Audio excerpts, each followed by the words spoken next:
Well, the mech here is nearly complete. There's just one thing we have to do before a complete system overhaul, and that is making sure that it can drive around on its treads. Now, I have been working with the treads before, but I've been trying to create a simpler system because trying to keep all those treads aligned while it's driving around is like trying to keep cats in a bathtub. So, we have a singular motor that drives two drive treads in the back, and then two idler treads in the front that do the steering. This is a simpler system and reminiscent of the snowblower days of my mech. However, because of the increased friction from all the treads, and there being only one motor instead of four, it doesn't quite have the juice to drive around as much as I would like. So we're going to be switching the 2,000-pound winch motor into a 3,500-pound winch motor, and hopefully that will give us the torque we need to properly drive the mech around.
So now we've got the drive motor attached to the frame, and what I did was off camera I put the idler sprocket into the chain system. That way the chain has enough tension on it that it won't fall off. I didn't record that because it was a big pain in the butt, but now that we're all set, we can flip it onto its threads and give it a spin.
No, unfortunately the system doesn't steer very fast at the moment because I'm powering off of a 18-volt cool battery.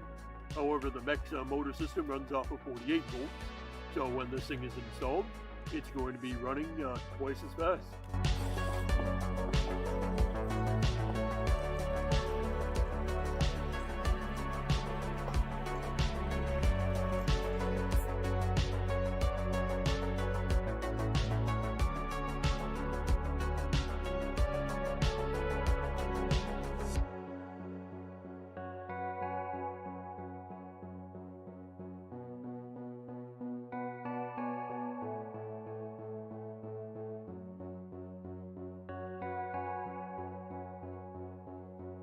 Okay, now we've got a standard winch controller hooked up to the drive motor, and we've also got our car battery sitting right there.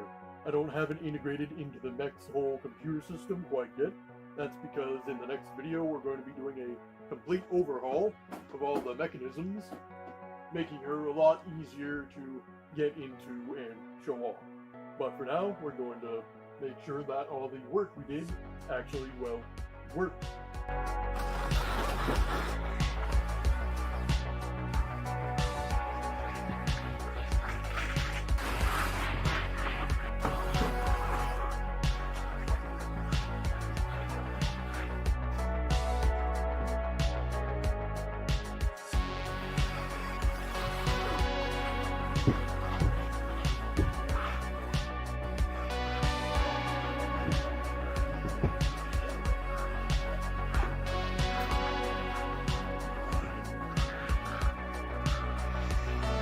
Alright, so we had a successful test of the Mech's drive motors.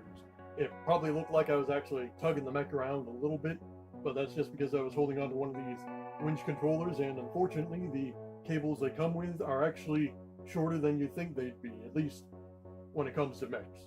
That's what I get for using parts for not what they're made for.